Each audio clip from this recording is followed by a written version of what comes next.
오늘 리딩 지저스 순서를 따라 우리가 함께 읽을 본문은 신명기 7장부터 12장의 말씀인데요. 그 중에 이 아침 나눌 말씀은 신명기 10장 12절로 22절까지의 말씀입니다.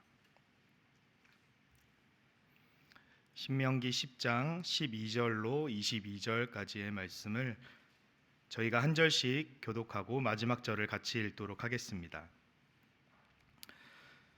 이스라엘아, 내 하나님 여호와께서 내게 요구하시는 것이 무엇이냐? 곧 내 하나님 여호와를 경외하여 그의 모든 도를 행하고 그를 사랑하며 마음을 다하고 뜻을 다하여 내 하나님 여호와를 섬기고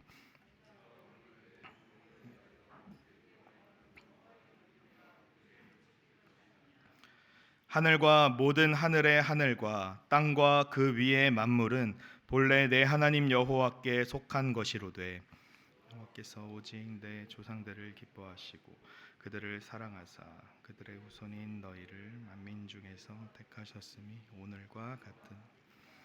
그러므로 너희는 마음에 할례를 행하고 다시는 목을 곧게 하지 말라.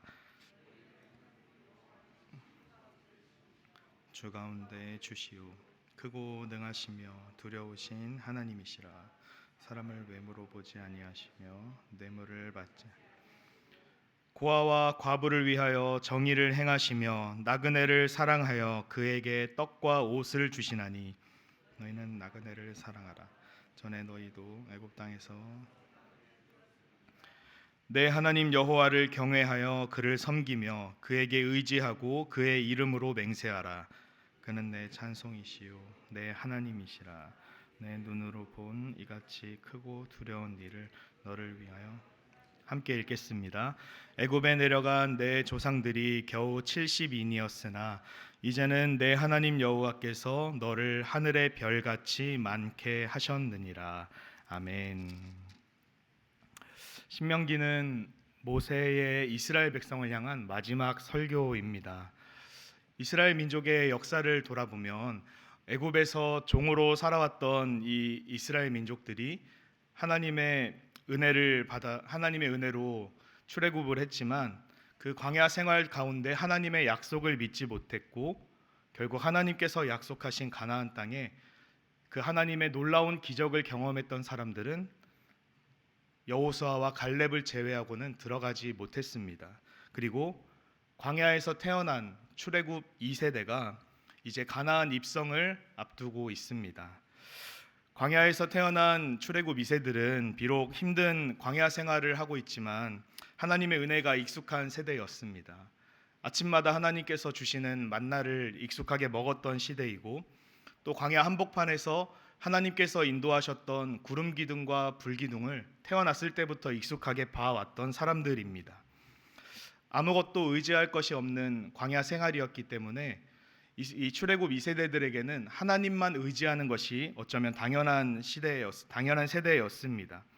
하지만 모세의 입장에서는 40년이라는 이 광야 생활을 되돌아볼 때 이스라엘 민족이 얼마나 쉽게 하나님을 원망하고 하나님을 쉽게 떠나는지 잘 알고 있었습니다. 먹을 것이 없다고 불평했고 물이 없다고 하나님을 원망했고 또 때로는 길이 험하다고 걸어가는 길이 불편하다고 하나님을 향해 원망하고 불평했습니다. 그래서 모세는 이제 자신의 죽음을 앞두고 출애굽 2세대들에게 너희들이 이제 가나안 땅에 들어갈 텐데 그곳에서도 하나님의 백성답게 내가 없어도 하나님의 말씀을 지키며 살라고 이 신명기의 말씀을 고별 설교로 전하고 있는 것입니다. 그리고 모세가 전하는 이 고별 설교 신명기 전체를 관통하는 주제는 하나님의 은혜를 기억하고 하나님의 말씀에 순종하라입니다. 이스라엘 백성들은 먼저 하나님의 은혜를 기억해야 합니다. 오늘 본문인 10장 17절부터 모세가 말하듯이 하나님이 어떤 분이신지를 먼저 이스라엘 민족들은 기억해야 합니다. 그리고 그 하나님께서 이스라엘 민족을 향해 어떤 놀라운 일들을 행하셨는지도 기억해야 합니다.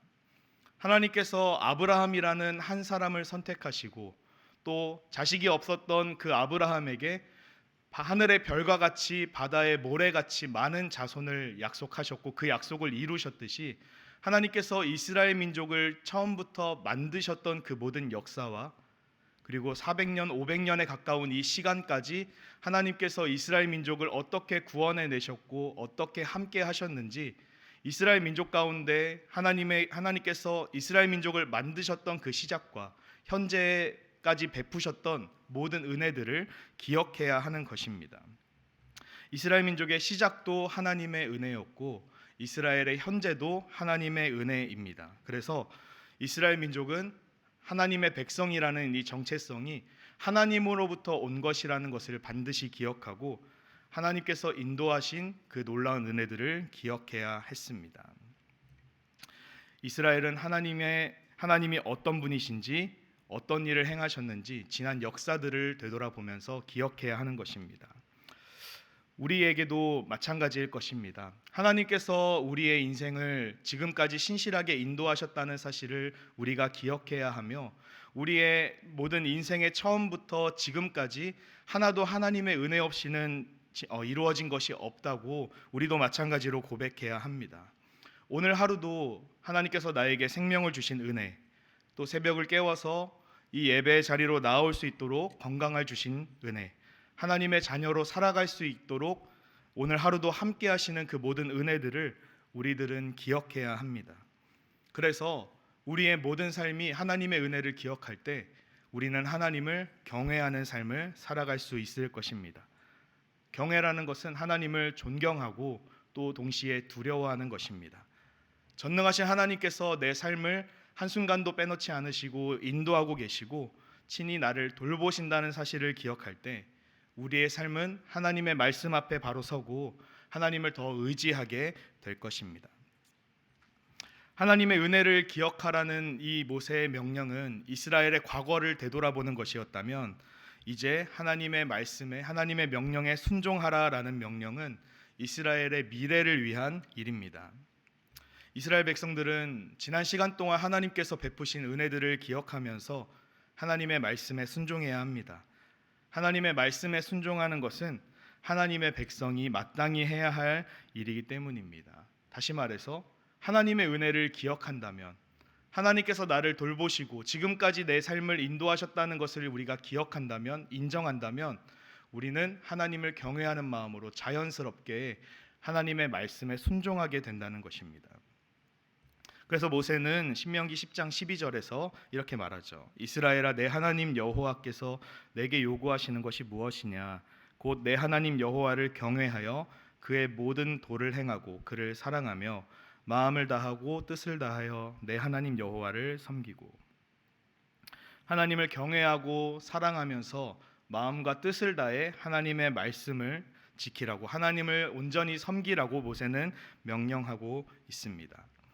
아무런 자격 없는 나를 구원하신 이스라엘 민족을 하나님의 일방적인 선택으로 만드시고 지금까지 신실하게 인도하신 그 은혜를 기억하는 것, 그리고 그 은혜에 대한 반응으로 하나님의 말씀에 순종하는 것, 이것이 하나님의 백성답게 살아가는 길이라는 것입니다. 그런데 13절에서 모세는 더욱 놀라운 말을 하고 있습니다. 이것은 이 하나님의 말씀을 지키는 삶이 결국 무엇을 위한 것이라고 말하나요? 13절에서 내가 오늘 내 행복을 위하여 내게 명하는 여호와의 명령과 규례를 지킬 것이 아니냐라고 말합니다. 하나님을 경외하는 삶, 하나님의 말씀에 순종하는 삶이 우리는 하나님을 위한 것이라고만 생각하고 있었는데 모세는 이것이 너의 행복을 위한 것이 길이다라고 말하는 것이죠.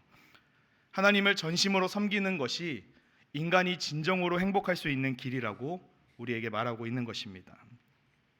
어떻게 하나님을 섬기는 삶이 우리에게 행복이 될 수 있을까요? 때로는 교회에 나와서 섬기는 것이 우리에게 무거운 짐처럼 느껴지지는 않으십니까?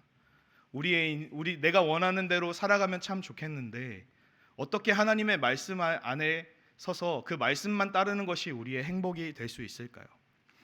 우리는 사사기의 말씀 안에서 그 답을 찾을 수 있습니다. 약 400년 동안 이어졌던 이 사사시대에 끊임없이 이스라엘은 범죄하고 하나님의 심판을 경험하고 또 하나님께 회개합니다. 범죄하고 심판하고 회개하면 하나님께서 구원하시고 또 범죄하고 하나님께서 심판하십니다. 이 400년 동안 이 행동이 반복이 되는데 이 사사시대 전체를 사사기의 기자는 무엇이라고 요약하냐면 이제 사사기 마지막쯤에 사사기 21장 25절에 이렇게 말합니다. 그때에 이스라엘의 왕이 없으므로 사람이 각기 자기의 소견에 옳은 대로 행하였더라. 자기의 소견에 옳은 대로 행한 결과가 무엇입니까? 하나님께 범죄하고 결국 그 죄로 심판받고 또 하나님께 회개하며 점점 이스라엘의 신앙이 하나님으로부터 멀어지는 것을 사사시대를 통해 보여주고 있습니다. 이스라엘 민족은 여전히 하나님의 백성이라는 정체성은 가지고 있었지만 하나님의 말씀을 의지하지 않는 시대를 살았습니다. 죄인인 우리는 우리가 원하는 방식으로는 참된 행복을 얻을 수 없습니다. 우리가 진정으로 행복할 수 있는 길은 우리를 만드신, 우리를 지으신 하나님께서 우리를 창조하신 목적대로 살아가는 것이 우리의 진정한 행복인 줄로 믿습니다. 하나님께서 우리를 지으신 그 목적대로 우리가 살아갈 때 우리는 우리의 올바른 사용법대로 하나님께서 의도하신 대로 하나님께서 지으신 목적을 따르며 살아가는 것입니다. 하나님의 말씀에 순종하는 이 행복한 삶을 살기 위해서 먼저 우리는 하나님의 은혜를 기억해야 합니다. 나를 향해 베푸신 하나님의 놀라운 사랑, 지금도 내 삶을 신실하게 인도하시는 그 하나님의 은혜를 기억해야 합니다. 사사시대의 이스라엘 백성들처럼 내가 원하는 삶, 자기 소견에 옳은 대로 살아가는 삶이 아니라 하나님의 말씀을 붙들려서 언제나 의로우시고 신실하신 하나님을 붙들며 살아가는 것이 우리의 진정한 행복한 삶인 것을 기억하시기 바랍니다. 이 아침 오늘 말씀을 기억하시면서 우리를 향해 여전히 은혜를 베푸시는 하나님, 우리와 함께 하시는 하나님을 기억하시고 또 그 말씀 안에 붙들려서 주님과 동행하는 정윤교회 모든 성도님들을 되시기를 바랍니다. 하나님의 말씀을 기꺼이 순종하는 것이 우리의 참된 행복의 길입니다. 함께 기도하겠습니다.